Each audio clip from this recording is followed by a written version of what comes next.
supposed to be dropped in the grocery trash. Our next during the summer food bank and its limited hours and food donations will be kept here at Beacon and distributed as needed through our session fund. We have some birthdays, John and Donald on August 5th, Fiona Brown on August 6th, and we wish both of them the very best. Those are all the announcements I have for today. Pardon me? Yes. I got another one there. Stewardship team meeting directly after church in the auditorium. Should be due on an hour. Thank you. So stewards, if you're here, right after church in the auditorium. So I think that's it for the announcements. So I invite you to greet each other with a wave and peace in Christ.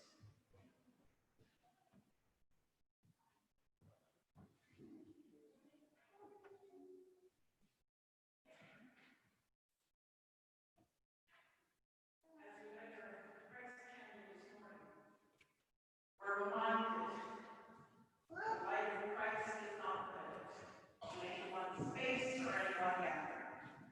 The life of Christ is everywhere. So as we light the candle, let us remember that we are called to not only recognize the light of Christ shining all around us, but also to take that light with us and shine it wherever we go.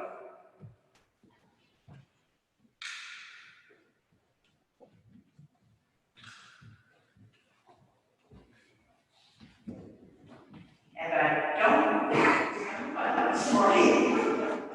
So you just have to use your imagination. The light of Christ is there. And wherever we go, we are in this wonderful province of Nova Scotia. We are reminded that we gather on lands that are by law the unceded territories of the Mi'kmaq peoples. We gratefully and respectfully acknowledge this. We also respectfully honor the traditions and spirituality of the Métis peoples, along with the traditions and spirituality of the Métis people with whom we share this land. This morning, I want to share a call to worship with you that was written by Catherine Hawker. When I read it, I found it very powerful, but very, very simple. Wrestling, struggling, resisting powers beyond our understanding, embracing, reconciling, experiencing, sacred. Let us wrestle. Let us struggle. Let us worship that which is sacred. Let us pray. Ever-present Spirit, the story of Jacob shows us your willingness to enter into the messiness of our human struggles, into fractured relationships, families, unreconciled situations with people we care about. Yet all too often, we shut you out, holding on to our hurts and grudges because we do not want to loosen our grip on our perceived control. Help us to wrestle with the conflicting values, desires, and pressures that are us daily, so that we can unclench our fists and open ourselves to the transforming power of your presence. We know that only then can we fully embrace our own pain and the pain of others, and by doing so, be fully open to be embraced by your love in return. Amen. So as you've undoubtedly figured out from our call to worship and our opening prayer today, we're going to hear the story of Jacob wrestling with God. So I want to ask you this morning to think about a time in your own life when you have felt like you were wrestling with a difficult decision, with a problem you just couldn't solve, wrestling with demons, or even wrestling with God.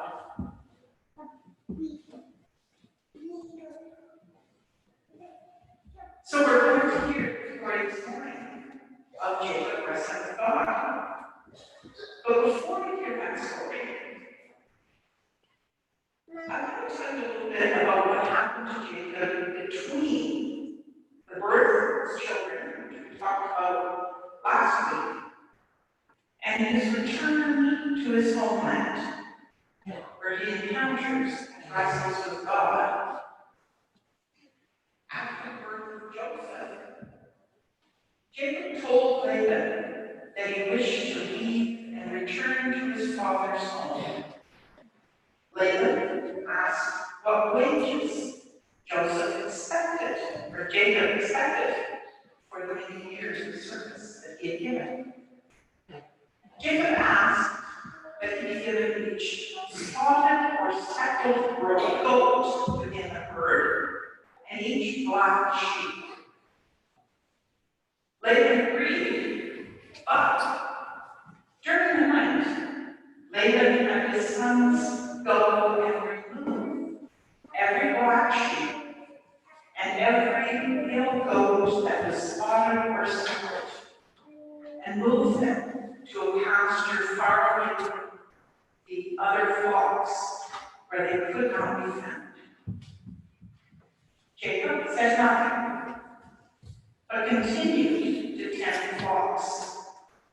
However, every goat that was born after Laban's decease was spotted or speckled, and every lamb was black. Those that were not were weak and sickly. Jacob's flock grew, Laban's shrank. Laban's sons began to grumble about their decreasing inheritance, and Jacob knew it was time to leave. So Jacob waited until Laban was off shearing the sheep, and he took his wives, his children, his flocks, and everything he owned, and he left.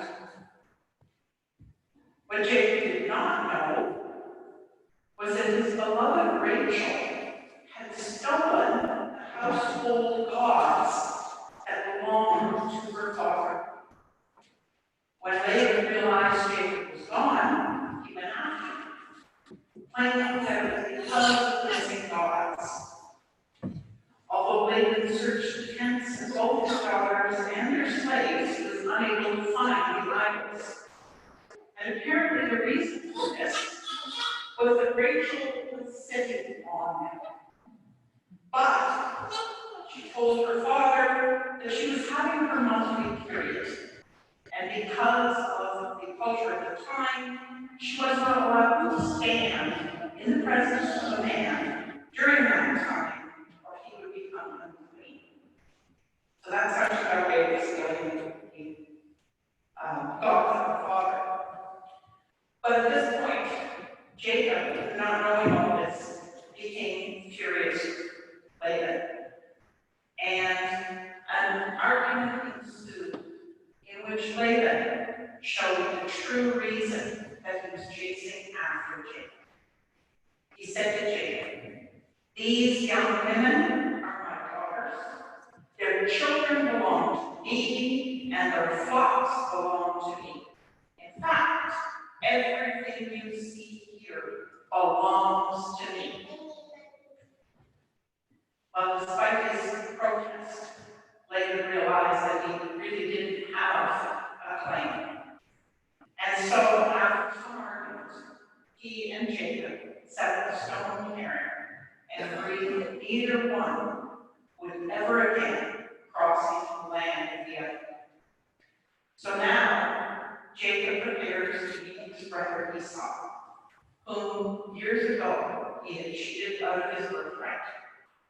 This is where we pick up our scripture reading today, and it continues with Jacob's wrestling with God and his eventual reunion with his twin brother.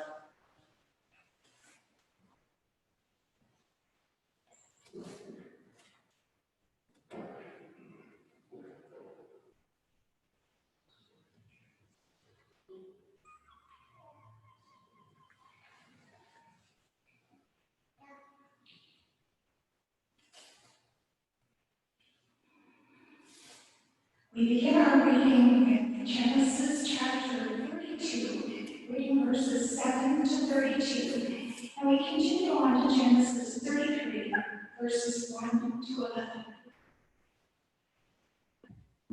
Jacob was frightened and worried. He divided into two groups of people who were with him, and also his sheep, goats, cattle, and hens. He thought, if he saw cows and attacks the first group, then the others may be able to escape. Then Jacob prayed, God of my grandfather Abraham and God of my father Isaac, hear me. You told me, Lord, to go back to the land and to my relatives, and you would make everything go well for me. I am not worried about the kindness and faithfulness that you have shown me, your servant. I crossed the Jordan with nothing but a walking stick, and now I have come back with these two groups. Save me, I pray, from my brother Esau. I'm afraid. I'm afraid he's going to attack us and destroy us all, even the women and children. Remember that you promised to make everything go well for me, and to give me more descendants than anyone could count, as many as the grains of sand on the seashore. After spending the night there, Jacob chose from his livestock as a present for his brother Esau 200 female goats and 20 males, 200 female sheep and 20 males, 30 milk camels with their young, 40 cows and 10 bulls, 20 female donkeys and 10 lambs. He divided them into herds and put one of his servants in charge of each herd. He said to them, go ahead of me and leave the space between each herd and the one behind it. He ordered the first servant, when my brother Esau meets you and asks, who is your master and who owns these animals in front of you? You must answer, they belong to your servant Jacob. He sends them as a present to his master Esau. Jacob himself is right behind us.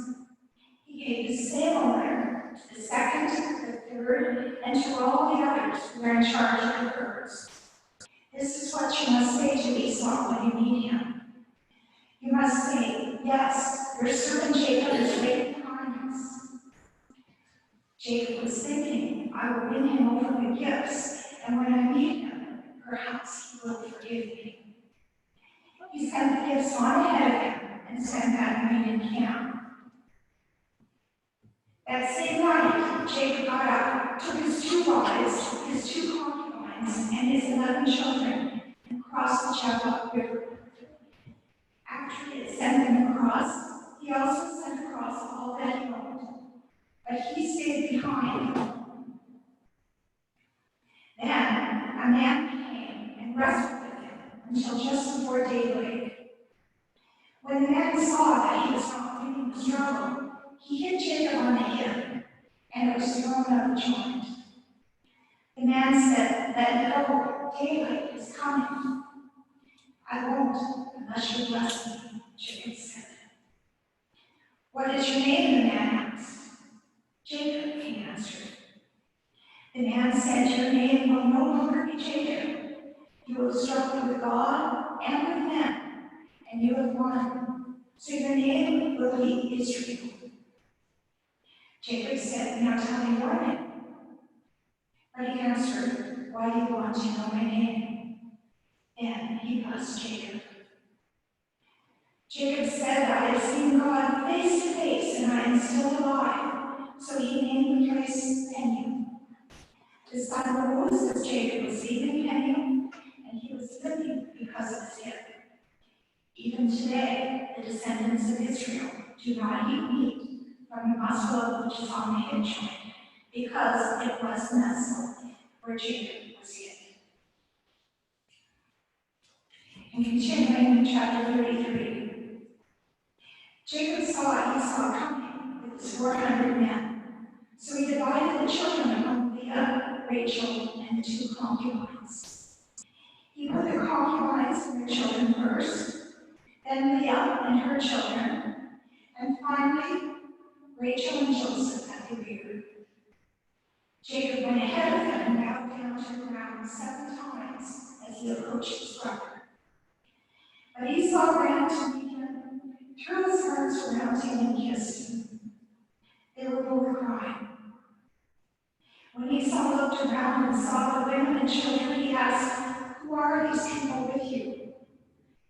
"These, sir, are the children whom God has been good enough to give me," Jacob answered. Then the concubines came up with their children and bowed down. Then Leah and her children came. And last of all, Joseph and Rachel came and bowed down. Esau asked, "What about that other group I met? What did that mean?" Jacob answered, "It was to gain your favor." But Esau said, "I have enough, my brother. Keep what you have." Jacob said, "No, please, if I have gained your favor, accept my gift. To see your face is for me like seeing the face of God, now that you've been so friendly to me. Please accept this gift, which I have brought for you. God has been kind to me and given me everything I need." Jacob kept on urging until he accepted. And this is the word of the Lord. Thanks be.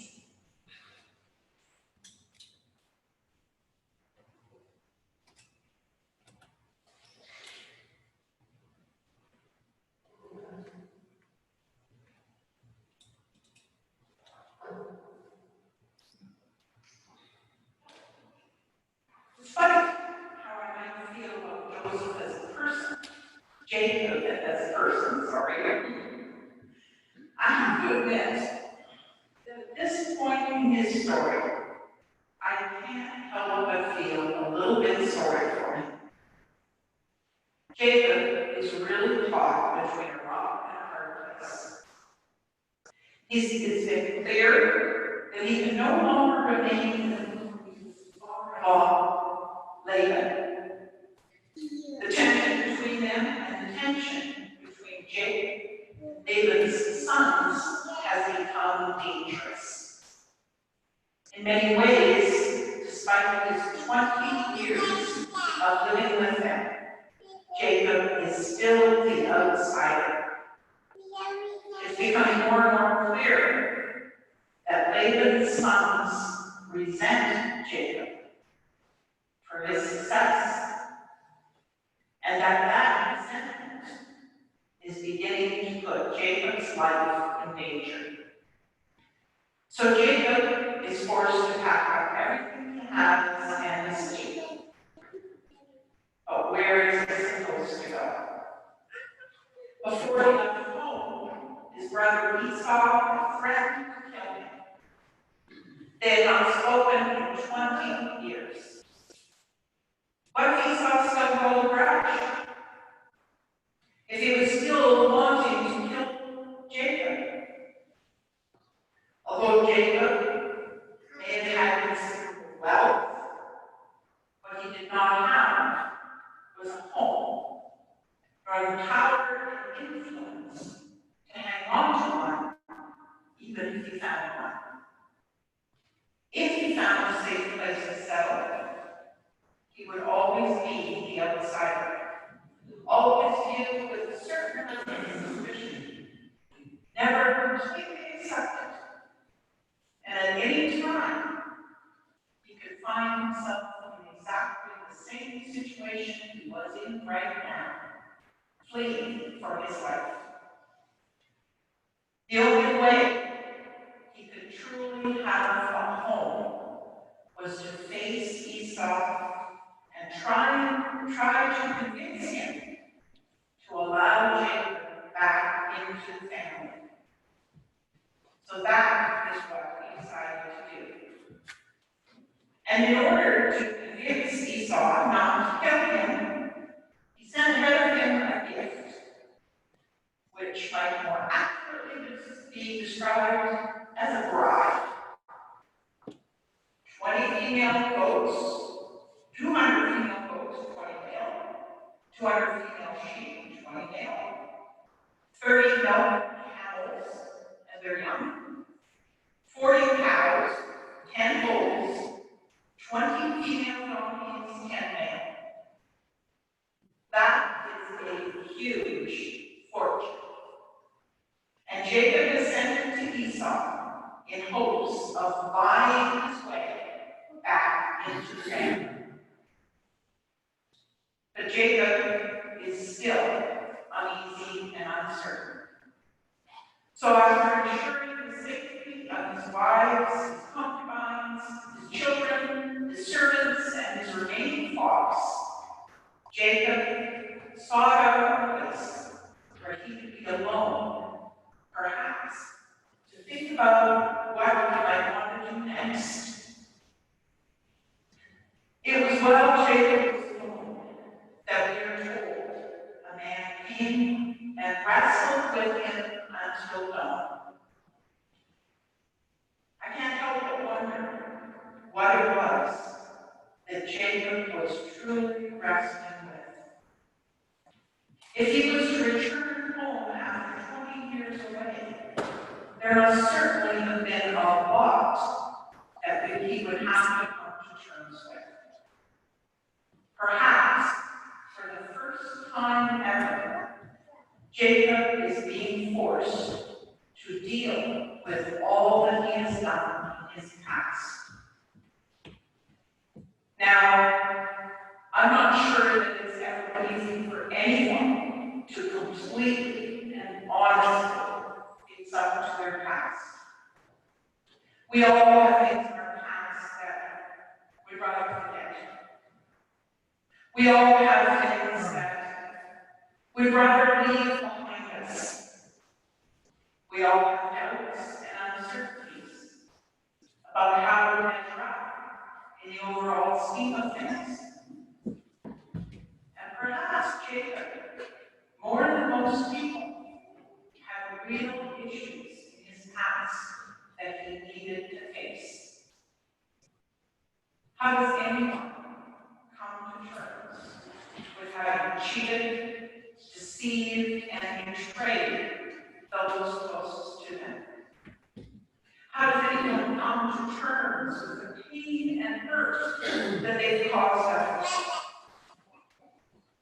How does someone accept full responsibility for all they've done in their past, being completely and honest, open and honest about it?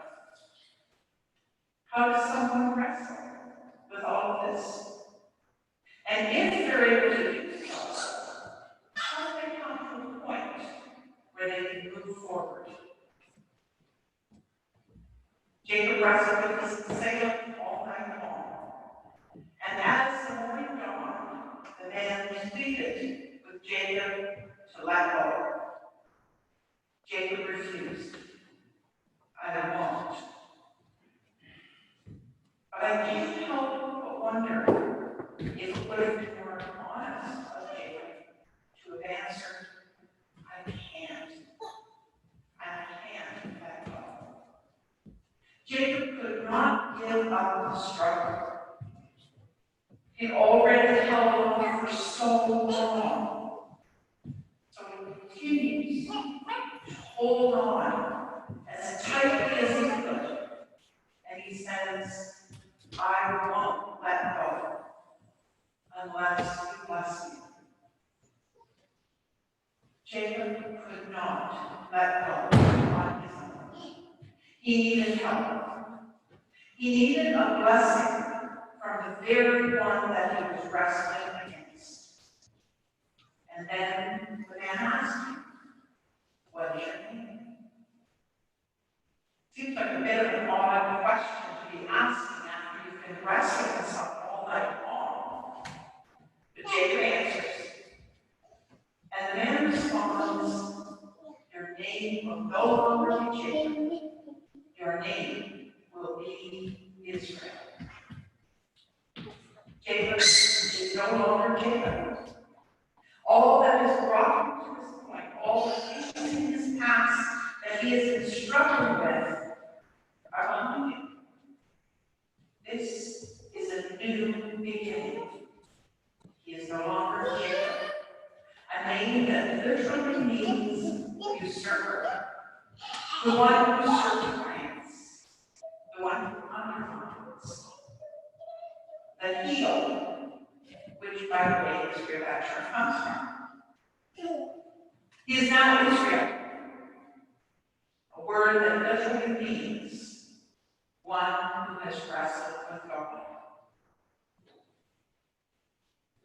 But if his past is truly behind him, what do we do with the story about Jesus, about Jacob being struck on the head? If the overall symbolism of this entire story is actually the inner struggle we all go through, wrestling with ourselves, what does Jacob's injury symbolize? If he's been given a new name and the past set aside, why does he come away from this experience limping?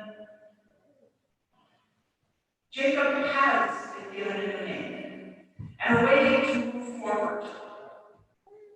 But it's not as simple as that. His past and all the deceitful, dishonest, and unethical behavior that has thus far defined who he is behind him. For the first time, he's free to move forward and begin again. He doesn't have to continue to be who he has always been up to this point. But that does not mean that the past has somehow vanished into thin air and that it no longer exists. Just because his past no longer controls his life, no longer defines who he is, that does not mean that he can simply pretend it didn't happen. The things that he has done cannot be undone. His past will continue to be a part of him. And it is something that he will still have to deal with for the rest of his life. Perhaps the injury on his head, the injury that he will carry for the rest of his life, is his past. That injury that from time to time will continue to cause him a great deal of pain. It will leave him with a permanent limp. The damage that he has done and the pain that he has caused others will always be a part of him. But that does not mean it can control his life. Israel has been given a second chance. He may not be able to change the past, but he's been given an opportunity to make a new future. He does not have to go on manipulating and using people as he once did. He can take this opportunity to change and to become a better person. So, did the experience change Jacob?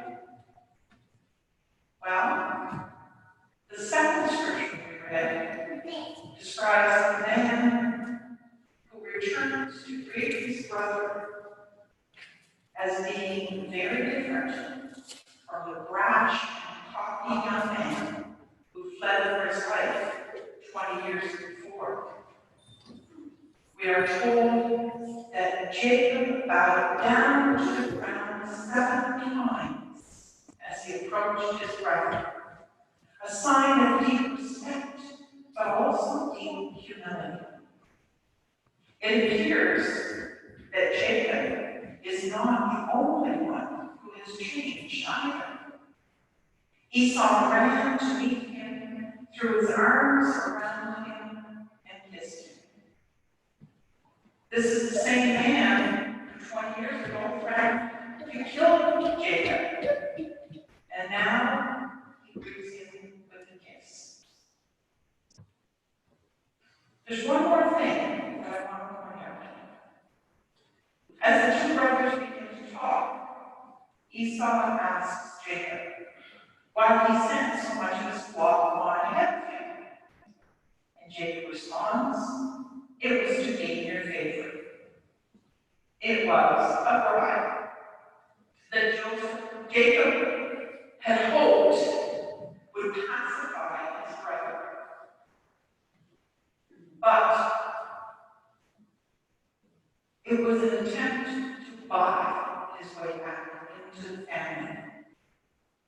He offered Esau a huge fortune in the hope that his brother would not carry out his threat he had made many years ago to kill him.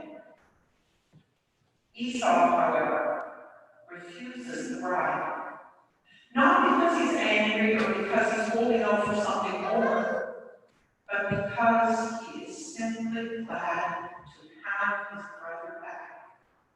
And that is all he needs. Jacob responds once again, showing a very different attitude than the one we would have expected. Please accept my gift. To see your face is for me like seeing the face of God. Please accept this gift which I have brought for you. God has been kind to me and given me everything I need. It's no longer a bribe that Jacob is offering. It is a gift. And it's a gift given in gratitude. Recognize just how fortunate he is again. And recognizing that this and everything else he has comes from God. This is the first time in the entire story of Jacob when Jacob seems to see God as his God. It's the first time he does not refer to God as the God of his father or the God of his grandfather. Jacob's relationship with God has also changed. In the past, it seemed like there was always a certain level of mistrust and hesitation in Jacob's interactions with God.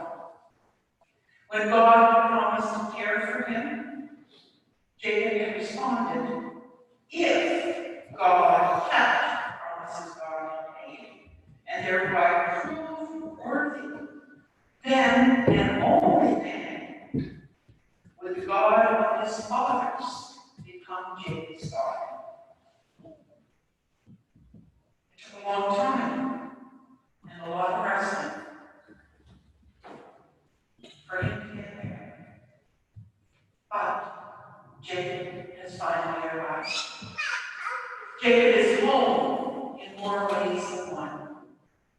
The God of Abraham and Isaac has finally and forever become the God of Jacob. And that is something that will never again change.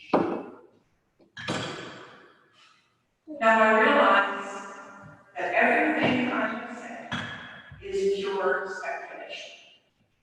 And I'm sure that there are many much more highly educated more intelligent people who would laugh at everything I just said, dismiss it completely. But for me, this is why these stories matter today. For me, it is in the ways in which we are challenged to think differently when we read these stories in the Bible that matters.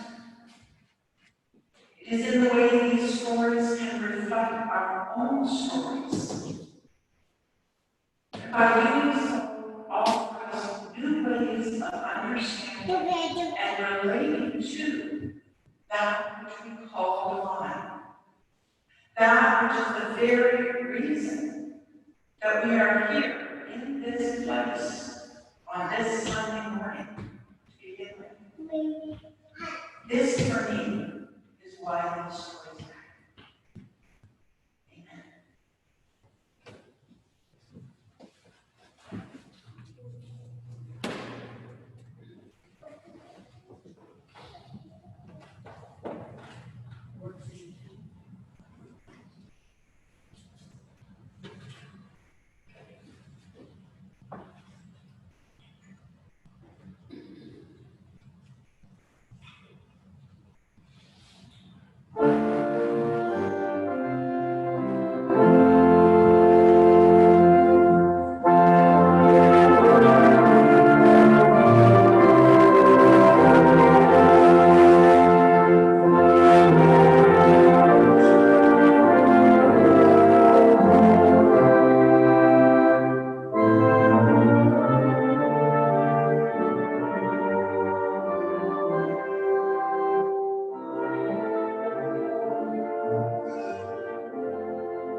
We ask your blessing upon the gifts that you have given us and upon the gifts that we offer to others in return.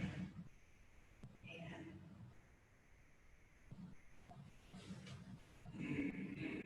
And although we don't have a prayer journal in front of me, I'd like us to take a moment of silence and remember all those named in our prayer journal and named in our own hearts and minds.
campus. The chaplaincy feeds between 40 and 60 students each week, many of them international and exchange students. They enjoy the opportunity to share safe space and to meet other students. United Church chaplain, the Reverend Robin Brown Hewitt, shares. Food insecurity is huge among students in Halifax. Robin goes on to share, the other predominant part of what I do here is private one-on-one counseling. Students suffer from a wide and intense variety of mental and spiritual health challenges. Robin wants to make sure that everyone knows that she and the chaplaincy committee cannot do what they do without admission and service support. Thank you for creating through your gifts a place of welcome for Tallahassee students. University can be lonely, and your gifts make these students feel like they are not alone. If mission and service giving is already a regular part of your life, thank you so much. If you've not given, please join me in making mission and service giving a regular part of your life of faith. Loving our neighbor is at the heart of our mission and service.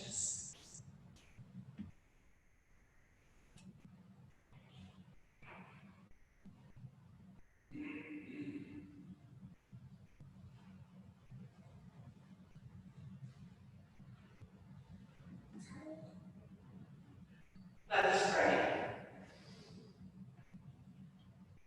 God of Abraham, Isaac, and Jacob, as we sit here in the quietness of prayer, our thoughts are far from quiet. We wrestle with doubts and fears. We desperately seek answers. We seem to look in all the wrong places. We search for hope in the midst of apparent hopelessness. We seek strength, but we refuse to surrender our own perceived control. We listen to the story of Jacob and how he wrestled with it. We hear how he asked that angel to bless him, and we recognize that we too come seeking your blessing.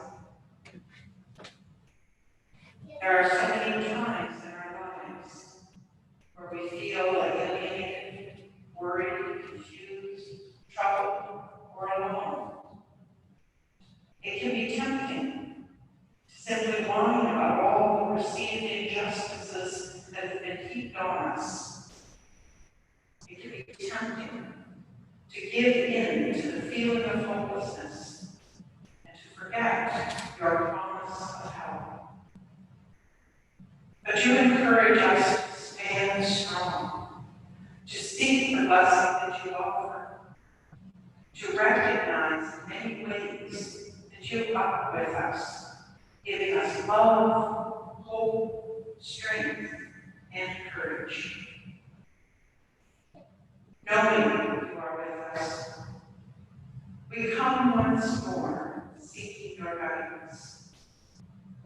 As we bring before you our prayers, for those near and dear to us, we seek healing and hope not only for ourselves, but for others. We think of all those who are well. May the healing power of your grace surround them.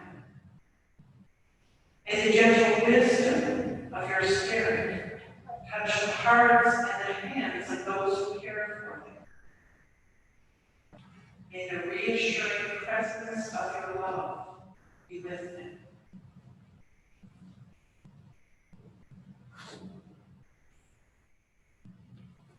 We think of those whose lives are filled with fear and violence, those who are in war or political upheaval and fighting, those living in areas where ethnic or racial tensions, those dealing with domestic abuse in their own homes. May they encounter your peace in the midst of uncertainty and fear.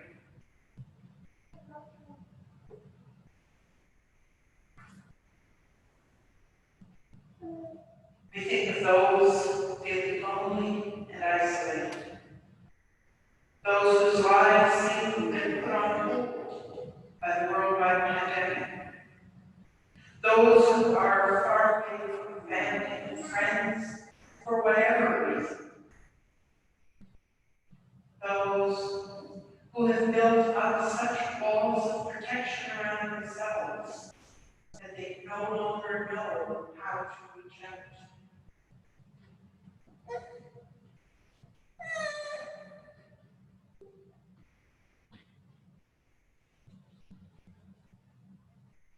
We think of those whose struggles we do not know and whose pain we do not understand.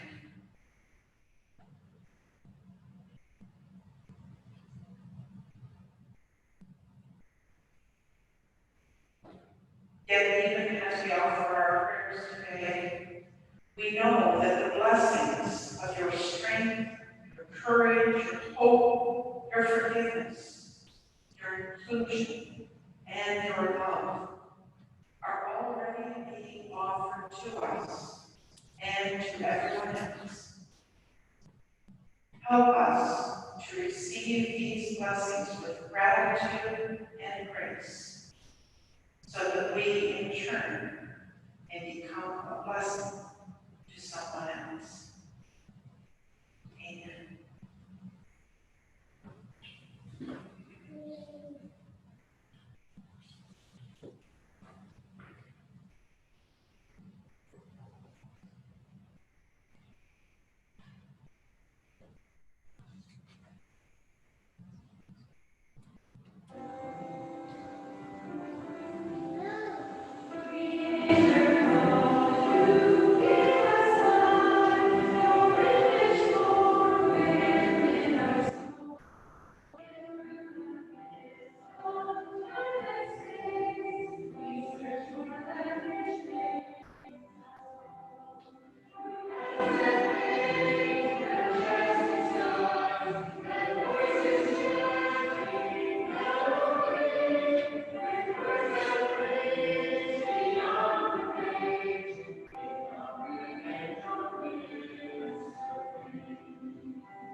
I don't know if I have maybe send this out with any other words. That's beautiful. But we do go from here now to live our lives, knowing that we are loved by something far beyond our own understanding. We go out seeking to live in that great mystery.